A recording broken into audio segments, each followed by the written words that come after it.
doa kepada yang kami hormati Ustadzah Nihayatul Laili Yuhana SPM BDI, disilakan. Terima kasih. Bismillahirrahmanirrahim. Assalamualaikum warahmatullahi wabarakatuh. Alhamdulillahi rabbil alamin wa bihi nasta'inu ala umuri dunya waddin. Wassalatu wassalamu ala sayyidina wa maulana wa habibina Muhammadin sallallahu alaihi wasallam. Alhamdulillah, pada kesempatan pagi hari ini kita bisa bersilaturahmi, bermuajahah lewat Zoom yang mudah-mudahan tidak mengurangi nilai dari silaturahmi ini sehingga kita tetap menjalankan ukhuwah Islamiyah, sehingga Kementerian Agama Kabupaten Nganjuk senantiasa diberkahi oleh Allah Subhanahu wa taala. Yang kedua, semoga rahmat serta salam ta'zim Allah senantiasa tercurah kepada Baginda Rasulullah sallallahu alaihi wasallam biqaulina Allahumma sholli ala sayyidina Muhammad. Monggo. Allahumma sholli ala sayyidina Muhammad. Allahumma sholli ala sayyidina Muhammad wa ala ali sayyidina Muhammad. Kepada Ibu Ketua DWP Kementerian Agama Kabupaten Nganjuk yang saya hormati, kepada seluruh pengurus, Satker, PAF, dan semua yang hadir di Zoom meeting pagi ini. Alhamdulillah, kita sudah masuk pada bulan kedua dari proses tazkiyatun nafsi sebelum memasuki bulan suci Ramadan. Alhamdulillah, bulan Sya'ban adalah bulan kedua ketika Allah Subhanahu wa taala mempersiapkan diri kita sebelum memasuki bulan Ramadan yang diawali dengan bulan Rajab. Bahkan bulan Rajab ini disebutkan oleh Allah sebagai inna rajaba syahrullah wa sya'bana syahri, disebutkan oleh Rasulullah sallallahu alaihi wasallam sebagai inna rajaba syahrullah wa sya'bana syahri wa ramadhana syahri ummati. Ada beberapa yang harus kita lihat bahwa kita sudah mulai ditata oleh Rasulullah untuk memohon kepada Allah sebelum memasuki bulan suci Ramadan. Dengan adanya bulan Rajab, terbukti kita senantiasa dianjurkan untuk selalu berdoa kepada Allah di awal bulan Rajab itu dengan Allahumma barik lana fi Rajaba wa Sya'bana wa ballighna Ramadan. Kalau kita ketahui bahwa ternyata ini bukan hanya sekedar doa, tetapi doa yang penuh harapan, ketundukan, kepasrahan kepada Allah sebagaimana proses dalam tazkiyatun nafsi yang diajarkan oleh kaum salaf atau kaum sufi, di mana orang-orang yang senantiasa wusul ilallah sampai kepada Allah senantiasa melakukan tazkiyatun nafsi. Allah sendiri menyebutkan bahwa tazkiyatun nafsi itu adalah perilaku orang-orang yang sangat beruntung. Kenapa? Membersihkan diri kita dari segala penyakit-penyakit hati. Karena untuk mendapatkan anugerah Ramadan, kita betul-betul ditata oleh Allah bagaimana kita harus mampu mengaplikasikan dalam tahalli, wa tajalli. Begitu juga dengan hari ini, begitu juga dengan Isra Mi'raj yang kita niatkan untuk memperingati daripada syiar agama Allah. Saya sepakat dengan apa yang disampaikan oleh Ibu Ketua DWP tadi bahwa dengan adanya proses memperingati silaturahmi itu merupakan salah satu bentuk ketakwaan. Kenapa? Sebab Allah sendiri di dalam Al-Quran menyebutkan wa may yu'azzim sya'airallahi fa innaha min taqwal qulub. Saya tadi teringat bahwa ketika beliau Ibu Ketua tadi menyampaikan memang betul ternyata bahwa memperingati syiar-syiar agama Allah termasuk salah satunya bulan-bulan besar dalam Islam itu merupakan salah satu bentuk ketakwaan. Mengapa?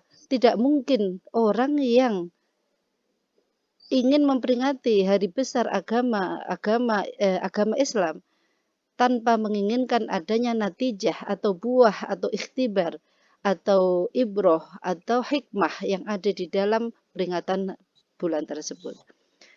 Pada bulan Rajab, pada tanggal 27 Rajab, pada proses tazkiyatun nafsi kita menuju bulan Ramadan, Allah memerintahkan malaikat Jibril untuk mengundang atau untuk mengundang Rasulullah bertemu dengan beliau dalam yang kita kenal dengan Isra Mi'raj. Isra Mi'raj ini merupakan salah satu momentum yang paling sangat membawa kepada proses keyakinan manusia. Sebab orang-orang yang tidak akan mempercayai adanya Isra Mi'raj ini akan menjadi orang yang fatal di dalam nilai daripada keimanan. Oleh karena itu, orang yang pertama kali meyakini adanya Isra Mi'raj Rasulullah begitu disampaikan adalah Sayyidina Abu Bakar. Oleh karena itu, beliau digelari dengan As-Siddiq. Sehingga Isra Mi'raj ini yang kita ketahui bahwa kita ambil hikmahnya. Kalau perjalanannya banyak, ternyata perjalanan spiritual Rasulullah ini membuat natijah atau buah, yaitu adanya buah daripada perintah sholat. Tetapi kalau kita ketahui bersama bahwa sebenarnya perspektif yang ada dalam perintah sholat ini adalah sebagai bentuk penghambaan manusia kepada Allah Subhanahu wa Ta'ala. Sebenarnya kenapa orang itu harus sholat? Karena sholat itu salah satu bentuk dari cara manusia berkomunikasi dengan Allah. Oleh karena itu ada di dalam Al-Quran juga wattakhadha min maqam Ibrahim musalla. Tempat sholat manusia itu bagaimana dia mampu untuk melakukan interaksi langsung dengan Allah Subhanahu wa Ta'ala, sehingga sholat ini merupakan salah satu bentuk daripada kasih sayang Allah kepada manusia ketika ingin berjumpa dengan yang dicintainya. Dalam hal ini adalah Tuhan. Allah membuat sarana dengan cara sholat. Sholat ini sebenarnya bukan kebutuhan Allah, tetapi kebutuhan manusia itu sendiri dalam rangka untuk wusul ilallah.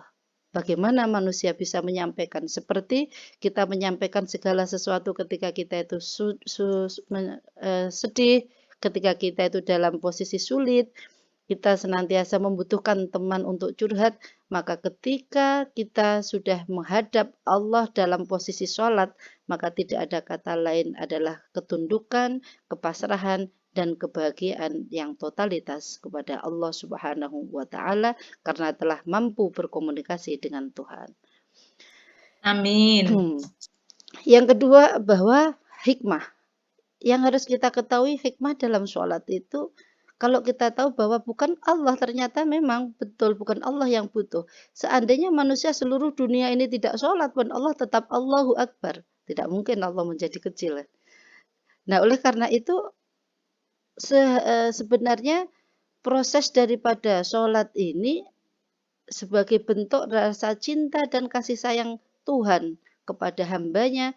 Oleh karena itu ada konsekuensi syariat yang harus kita laksanakan seperti yang telah diajarkan di dalam Al-Quran. Oleh karena itu kita ketahui semua ketika dalam fikih bagaimana orang meninggalkan sholat. Sholat itu orang yang termasuk tarikus sholat, orang yang meninggalkan sholat adalah orang yang bahkan dianggap paling buruk daripada seekor anjing. Karena anjing itu adalah hewan yang tidak dimuliakan. Pertama kali yang disebut adalah hewan yang tidak dimuliakan itu yang pertama adalah tarikus sholat, orang yang meninggalkan sholat. Yang kedua baru anjing, dan yang lainnya. Nah, oleh karena itu ternyata sholat itu dalam segala perspektif kebutuhan kita dalam posisi sakit ataupun dalam posisi di perjalanan, semuanya tidak ada kata yang tidak boleh diwakilkan. Lawasilah walau wasitoh. Sholat itu tidak ada perantara, aku kesel, tolong sholat no dhisik, tidak ada. Yang namanya seperti itu. Sholat harus dilaksanakan person. Setiap diri manusia harus langsung menghadap kepada Allah tanpa ada perwakilan, tanpa adanya seperti itu. Nah, setelah kita mengetahui daripada sholat adalah bahwa tanha anil fahsya'i wal munkar.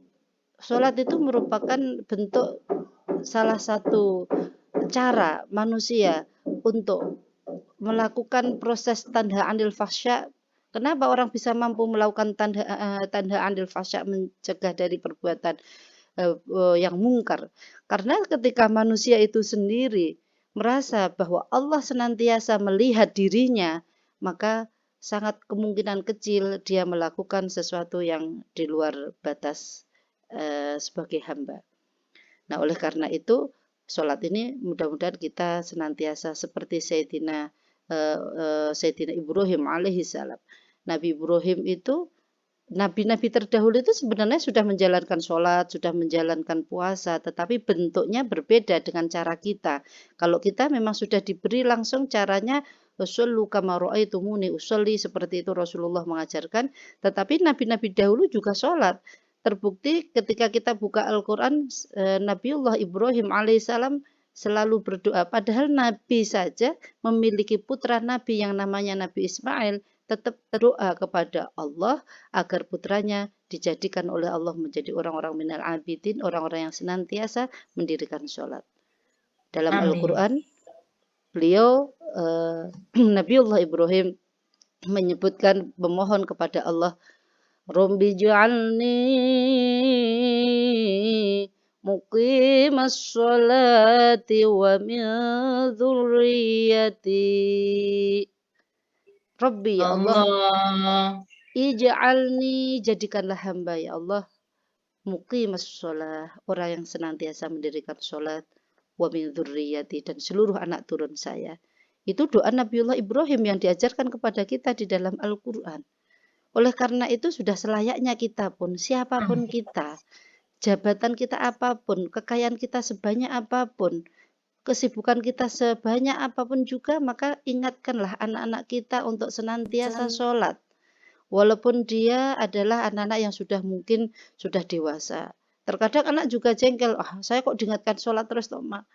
Maka harus kita benahi bahwa sholat ini merupakan sesuatu harapan orang tua, bahwa jangan sampai kalian ini meninggalkan sholat, karena sesuatu yang paling terpenting kemuliaanmu adalah ketika kalian, hai anak-anakku, menjalankan sholat. Yang kedua, bahwa dari perjalanan Isra Mi'raj ini ternyata bukan hanya membuatkan natijah daripada sholat, tapi hikmah. Kita tahu bahwa hikmah dari asbab atau sebab turunnya adanya Isra Mi'raj itu dalam posisi di Yaumul Huzni, di mana Rasulullah mengalami di hari-hari duka. Bagaimana Rasulullah ditinggal oleh pamannya yang tercinta dan ditinggal oleh istrinya yang tercinta, yaitu Sayyidah Khadijatul Kubra. Pada saat itu beliau sangat sedih karena teman perjuangannya, istrinya, pamannya yang selalu mendukung pada perjuangannya sudah dipanggil oleh Allah. Nah, oleh karena itu pada tahun kesedihan itu yang digelari dengan Yaumul Huzni atau hari kesedihan itu, maka Allah memberikan hadiah kepada Rasulullah untuk langsung bertemu kepada beliau, atau kita bilang mungkin tamasya ya. Tamasya, jalan-jalan bertemu dengan Allah. Nah, oleh karena itu asbab ini banyak sekali, belum nanti asbab yang baik dari hikayat atau ceritanya buruk yang memiliki kecepatan di atas kecepatan cahaya. Buruk itu adalah hewan, atau memang sebenarnya buruk itu dari kata barukun, maknanya kilat. Barukun itu maknanya kilat, sehingga hewan itu disebut hewan buruk. Gitu. Di surga itu ada hewan-hewan buruk yang banyak sekali. Ada salah satu buruk yang ketika dia mendengar bahwa suatu masa akan langit ini akan didatangi oleh kekasih Allah yang bernama Muhammad Rasulullah, maka pada saat dia mendengar, salah satu buruk itu sangat merindukan Rasulullah sehingga sangat kurus. Dia sangat mencintai dan mendambakan, merindukan bisa menjadi hewan yang akan menderek nih Rasulullah. Oleh karena itu pada saat itu Allah memerintahkan malaikat Jibril untuk memilih buruk tersebut untuk salah satu buruk yang sangat mencintai Rasulullah itu untuk menjadi kendaraan beliau ketika Isra Mi'raj. Ada lagi hikmah ketika kita daripada asbab ini, bahwa yang paling mendasar pada saat ini adalah dari ayat Al-Quran, dari ayat Isra Mi'raj. Bismillahirrahmanirrahim. Subhanalladzi asra bi'abdihi laila minal masjidil harami ilal masjidil aqsa alladzi barakna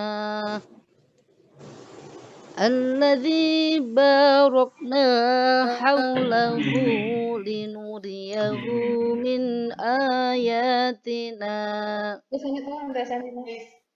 Dari ayat ini yang saya ingin sampaikan bahwa ternyata Allah menyebutkan subhanalladzi asra bi'abdihi laila.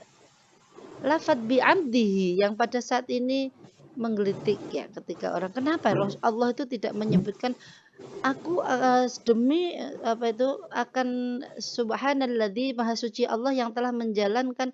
Allah tidak menyebutkan rasulihi atau kekasihnya, tetapi Allah menyebutkan bi'abdihi. Lafadz bi'abdihi ini adalah hamba. Sebenarnya apa toh itu hamba? Hamba itu adalah bukan seperti, mohon maaf, hamba itu bukan perbudakan ya, tetapi hamba, manusia yang sudah mendapatkan gelar seorang hamba, maka dia akan mencapai pada derajat kemuliaan. Karena yang namanya abdun, seorang hamba itu pasti ada pengabdian, di dalamnya ada unsur pengabdian, unsur ketundukan, dan unsur kepasrahan. Jadi kalau kita bahas 3 poin ini saja, bahwa dalam pengabdian, kenapa Allah menyebutkan bi'abdihi, yang akan kita ambil hikmah bahwa ketundukan pengabdian ini adalah sebagai orientasi hidup manusia, di mana Allah sendiri menjelaskan wa ma khalaqtul jinna wal insa illa liya'budun. Orientasi hidup manusia itu tidak lain adalah untuk menyembah kepada Allah. Maknanya menyembah adalah mengabdi. Makna yang luas bahwa yang dikatakan ibadah itu bukan hanya sholat, bukan hanya mengaji Al-Quran saja, tetapi yang maknanya ibadah adalah segala orientasi perbuatan manusia yang diorientasikan kepada nilai atau mencari ridho Allah, maka itu dikatakan ibadah. Jadi ibadah itu ada ibadah mahdhah dan ibadah umum. Ibadah umum itu ya yang tadi, apapun yang manusia lakukan, bekerja pun kalau kita orientasikan untuk mencari ridho Allah sudah bernilai ibadah. Bagi orang yang pintar, maka pekerjaan kita ini, kita di Kementerian Agama, jangan sampai menjadikan sesuatu yang tidak ternilai ibadah. Oleh karena itu pasti akan mengedepankan hati, mengedepankan kejujuran, mengedepankan segala kebaikan dan menggapai ridho Allah. Karena kalau kita bekerja saja, maka kita bagaikan kalau orang Jawa dulu bilang, golek longan, gak oleh kursine atau gak oleh ambene. Artinya ketika kita mencapai menggapai ridho Allah, maka seperti orang yang beli ambet akan dapat longe. Orang Jawa bilang seperti itu. Nah, oleh karena itu orientasi kita hanya satu, apapun yang kita lakukan bentuk perjuangan, seperti mungkin alhamdulillah ini mudah-mudahan diterima oleh Allah seperti apa yang dilaksanakan oleh Ibu Ketua DWP Kementerian Agama Kabupaten Nganjuk.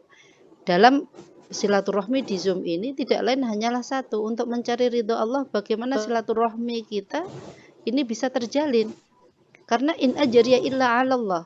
Segala sesuatu yang kita lakukan itu tidak hanya mencari pujian manusia saja, tidak mencari pujian, tidak hanya mencari reward, tetapi satu yang paling inti bahwa kita juga mencari ridho Allah. Mudah-mudahan yang dilakukan Ibu pada hari ini dan seluruh teman-teman DWP yang kita lakukan senantiasa mendapat ridho Allah Subhanahu wa Ta'ala. Amin ya rabbal alamin. Amin. Jadi kita bisa silaturahmi, jadi walaupun jauh ya, kita memiliki 20 kecamatan bisa gabung menjadi satu ya. Nah, oleh karena itu yang kedua bahwa abid, kita kembali kepada abid. Bi'amdihi laila. Adalah adanya kepasrahan.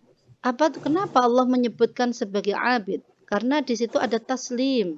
Pasrah itu namanya taslim, menyerahkan diri. Makanya Islam, dikatakan Islam itu tunduk, pasrah kepada Allah. pasrah itu dalam bentuk seperti bayi, nyun sewu. Ketika kita punya bayi, bayi itu tidak akan pernah tanya aku ki digendong dengan apa oleh orang tua saya. Saya itu naik kendaraan apa, dia tidak tanya kendaraan motor kah, kendaraan mobil kah, bagaimana. Yang penting ketika ingin tidur ya tidur saja. Dia merasa yakin ibunya akan menjaga dirinya dengan penuh dengan kenyamanan dan keamanan. Itu yang paling penting. Dia tidak akan berpikir bagaimana nanti kalau saya jatuh, tidak. Dia yakin betul. Itulah konsep seperti tawakal kita kepada Allah. Jadi kalau orang tawakal itu kita sudah usaha, tetapi kita kok masih menerima rintangan, maka yang terjadi apapun, baik itu dalam pekerjaan kita, dalam perjuangan kita, dalam kehidupan rumah tangga kita ikhtiar, kita usaha. Tetapi ketika sudah dalam batas proses ini menjadi proses ranahnya Allah, maka kita tidak punya hak untuk berpikir. Jangan sampai berpikir sesuatu yang tidak menjadi pekerjaan kita. Itu pekerjaan Allah. Aku sudah ikhtiar, saya sudah betul-betul sampai seperti ini. Saya ingin membuat seperti ini, tetapi tidak mungkin. Tidak mungkin menurut manusia, tetapi mungkin menurut Allah, maka ini harus kita serahkan pada Allah. Jadi konsep ini sangat penting sehingga membuat kekuatan dalam kehidupan kita, dalam kehidupan rumah tangga ataupun dalam kehidupan apapun. Apa iya ya? Apa mungkin ya saya melakukan seperti ini? Apa bisa apa enggak ya? Kalau kita mengatakan bisa, anna 'inda fi 'abdi dhanni. Allah ada dalam bersama penyana atau prasangka manusia. Kalau orang mengatakan bisa, maka Allah akan memudahkan itu. Kita mengatakan mudah, Allah juga memudahkan itu. Itulah proses taslim. Amin. Dalam proses taslim ini kita tidak jumud ya. Mohon maaf, kita orang-orang Asy'ari ya, Asy'ari al-Maturidi. Kita tidak memiliki konsep tawakal yang seperti orang-orang Jabariyah yang free will. Ataupun orang-orang fatalism, di mana kaum Qadariyah dia mewakili makna takdir itu dengan berbeda-beda. Ada yang sangat bahwa manusia itu memiliki keputusan pada takdirnya. Yang satu mengatakan ya enggak, Allah lah yang memiliki keputusan. Kalau konsep kita Asy'ari menyebutkan bahwa takdir itu kita tidak jumud. Boleh manusia itu tawakal kepada Allah, tetapi harus ada ikhtiar. Ikhtiar kita tidak lain adalah sebagai bentuk usaha atau realisasi dari firman Allah, innallaha la yughayyiru ma biqaumin hatta yughayyiru ma bi anfusihim. Jadi Allah tidak akan pernah merubah nasib kita kalau kita tidak ingin merubah. Jangan mengeluh terus. Bagaimana kita itu nanti akan mengeluh? Karena begini, terkadang pekerjaan itu kalau kita hitung gitu. Mungkin Mbak Kom itu juga banyak pekerjaannya. Kalau kita hitung mesti dijejer, ditulis itu banyak sekali kan. Tetapi kalau bahkan kita nanti pusing. Tetapi kalau kita lakukan, maka akan biasanya menjadi lebih ringan. Jadi ada suatu pekerjaan yang tidak perlu kita pikirkan, tetapi kita lakukan. Apalagi ibu-ibu ini kan ahli dalam segala hal, mengerjakan ini bisa, itu bisa gitu kan. Bahkan masak, terima telepon, sambil gendong anak, sambil semuanya bisa semua. Jadi ketika kita semuanya dalam proses taslim, serah kepada Allah dalam usaha kita, maka kita harus senantiasa menjalankan ikhtiar. Ikhtiar itu bagaimana? Manusia pengen pintar kalau dia tidak belajar. Bagaimana dia menjadi kaya kalau dia tidak mau bekerja, tidak mau membuka usaha. Maka itu disebutkan al-jununu fununu. Kalau bahasa anak-anak dalam pesantren itu wong gendeng kuwi pirang-pirang, termasuk pengen pinter gak gelem belajar, pengen sugih gak gelem kerja, seperti itu. Nah, oleh karena itu ternyata balance antara makna tawakal dan ikhtiar ini. Nah, oleh karena itu dalam konsep ini ada ikhtiar itu baik dan buruk. Tapi yang harus diingat itu.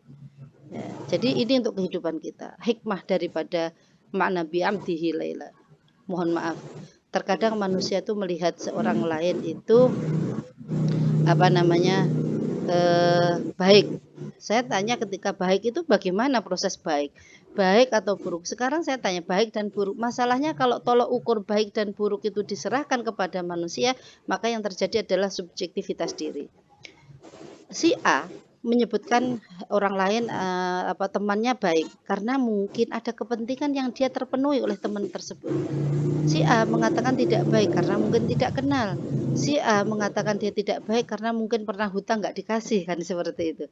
Jadi oleh karena itu bagaimana proses baik ini indallah atau indannas? Karena kalau kita harus siap, kalau proses baik indallah itu belum tentu juga baik di hadapan manusia. Karena begini, apa yang kamu pandang baik belum tentu buruk di hadapan belum tentu baik di hadapan Allah. Apa yang kalian pandang buruk belum tentu buruk di hadapan Allah. Sehingga ketika pada saat proses seperti ini, asa an takunu khairul lakum, asa an tuhibbu syai'an wa huwa syarrul lakum. Bisa jadi yang kita pandang baik itu memang baik, tapi ternyata bisa juga menjadi buruk. Gitu loh. Jadi bagaimana? Ya sudah, indallah. Artinya apapun yang kita lakukan semuanya harus kita orientasikan kepada Allah. Pokoknya selama tidak menyalahi syariat agama Allah, maka ketika orang lain mengatakan jangan seperti ini, jangan seperti ini, kita akan bingung. Kita tetap jalan saja. Yang penting kita tidak mengganggu orang lain. Kita juga sesuai dengan tupoksi yang kita lakukan, standar operasional kita juga kita lakukan dalam kehidupan, dalam kemasyarakatan, dalam dunia pekerjaan. Maka kata orang lain itu adalah sesuatu yang harus kita sikapi dengan bijak, sebab bisa juga orang lain itu tidak harus senang dengan kita. Tidak harus senang dengan kita, tetapi kita harus memiliki husnudzon yang tinggi kepada orang lain, karena dunia ini adalah terbuka, siapapun boleh menilai, tetapi takutlah kepada Allah, kita sebagai orang-orang yang beriman, bahwa apapun yang kita lakukan, kerentaknya hati pun juga akan kita pertanggungjawabkan di hadapan Allah Subhanahu wa Ta'ala. Seperti itu. Nah, oleh karena itu, yang terakhir adalah tentang kepasrahan seorang abdun hamba kepada Tuhannya. Yang ketiga ini, bagaimana konsep menjadi seorang hamba dalam menyerahkan dirinya kepada Allah. Doa. Mohon maaf Bu, terkadang kita ini memiliki keinginan dan kita berdoa kepada Allah. Terkadang doa ini diijabai oleh Allah, dimakbulkan oleh Allah, terkadang belum. Karena mohon maaf, setiap doa itu pasti diijabah oleh Allah, cuman terkadang waktunya yang ditunda oleh Allah. Nah, oleh karena itu, ana urid wa anta turid wallahu yaf'alu bima yurid.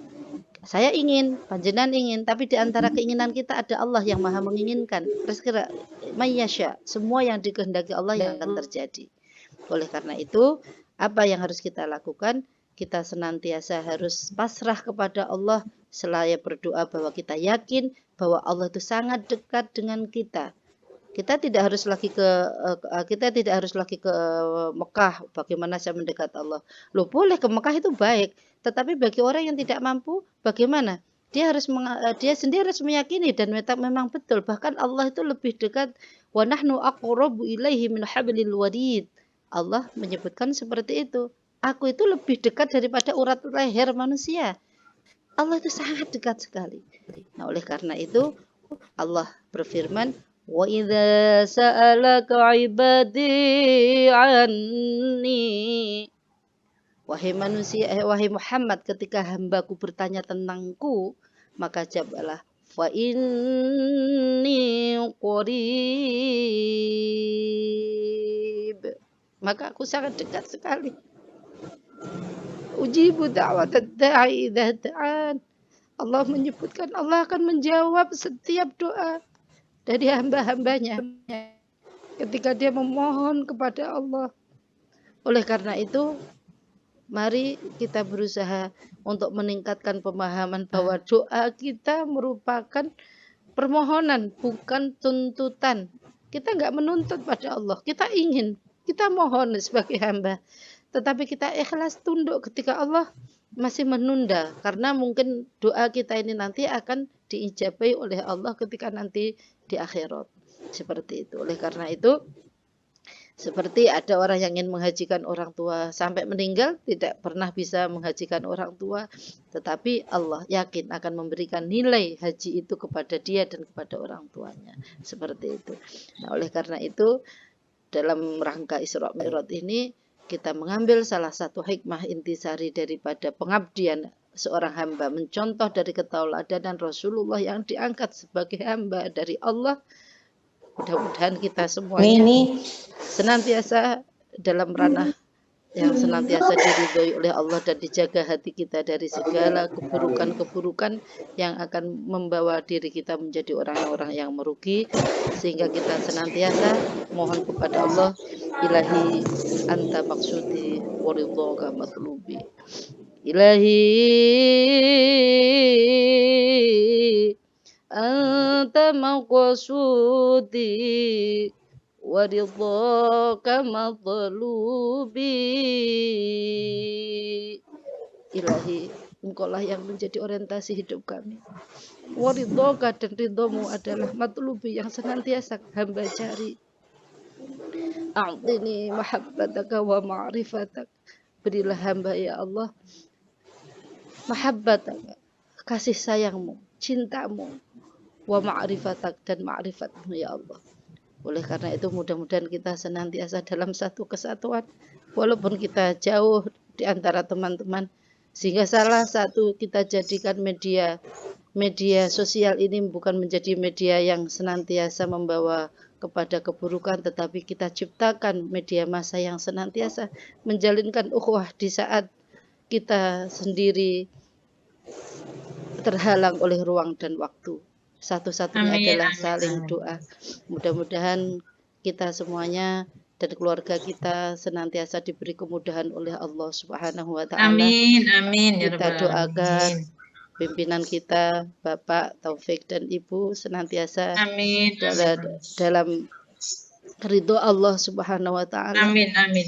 Dan seluruh kepengurusan DWP senantiasa dijadikan ini menjadi sarana ibadah yang akan dinilai ibadah di hadapan Allah, menjadi amalan sholihan tardha. Amin. Amin, amin. Dan kita semuanya yang menjadi anggota senantiasa dirahmati Allah, menjadi anggota yang baik, sehingga kita senantiasa bersama-sama berjalan di dalam ridho Allah secara zumaro, rombongan, karena masuk surga rombongan juga nanti. Mudah-mudahan kita rombongan bersama Kementerian Agama Kabupaten Nganjuk. Amin, Allahumma amin. Allahumma sholli ala sayyidina Muhammad wa ala ali sayyidina Muhammad.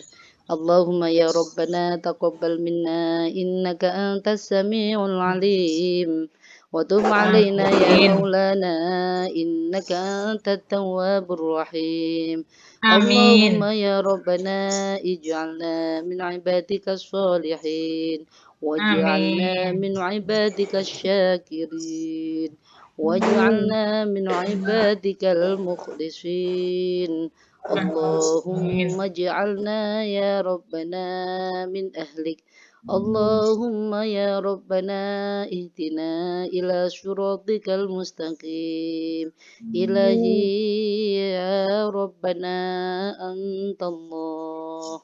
Inna amtuka dhaif الذليل الذي لا حول ولا قوة إلا بك ربنا. اللهم اغفر لنا ذنوبنا ولوالدينا وارحمهما كما ربيانا صغارا. اللهم اجعل أولادنا وذرياتنا من أهل العلم وأهل الخير وأهل طاعتك وأهل العبادة وأهل العمل وأهل القرآن. اللهم يا ربنا ارحمنا وارزقنا بلقائك في الجنة برحمتك يا أرحم الراحمين. ربنا آتنا في الدنيا حسنة وفي الآخرة حسنة وقنا عذاب النار والحمد لله رب العالمين. الفلا بالرضا من الله تعالى. الفاتحة. أعوذ بالله من الشيطان الرجيم. بسم الله الرحمن الرحيم. الحمد لله رب العالمين الرحمن الرحيم مالك يوم الدين. إياك نعبد وإياك نستعين اهدنا الصراط المستقيم صراط الذين أنعمت عليهم غير المغضوب عليهم ولا الضالين. Amin, amin. Dari saya mohon maaf, saya Nihayatul Yohana dari penyuluh agama fungsional Kementerian Agama Kabupaten Nganjuk mengaturkan silaturahmi kepada panjenengan semua, terutama kepada Ibu Nona dan kepada seluruh Sami-sami Ibu Jahana. teman-teman, dan mohon maaf apabila ada kesalahan, kekhilafan dari saya. Wassalamualaikum warahmatullahi wabarakatuh. Waalaikumsalam warahmatullahi wabarakatuh. Terima kasih disampaikan kepada Ustazah. Ibu-ibu yang kami hormati, sebelum mengakhiri kegiatan peringatan pengajian Isra Mi'raj Nabi Muhammad SAW, marilah kita membaca salawat Nabi bersama-sama yang akan dipimpin oleh Ibu Ana Puji Astuti. Kepada beliau, silakan.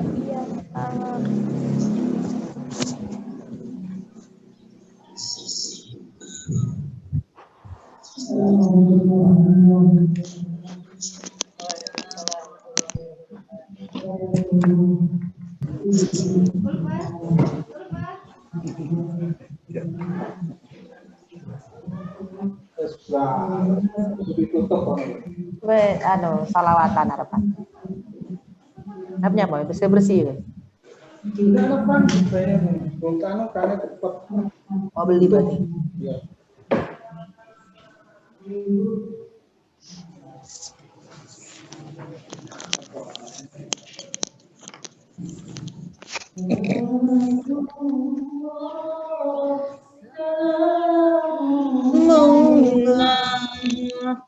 Ala taha rasulillah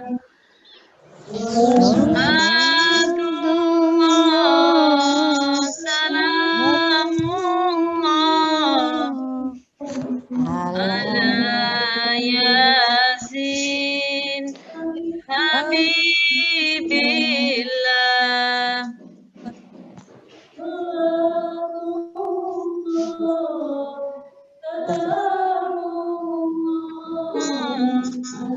ala yasin habibillah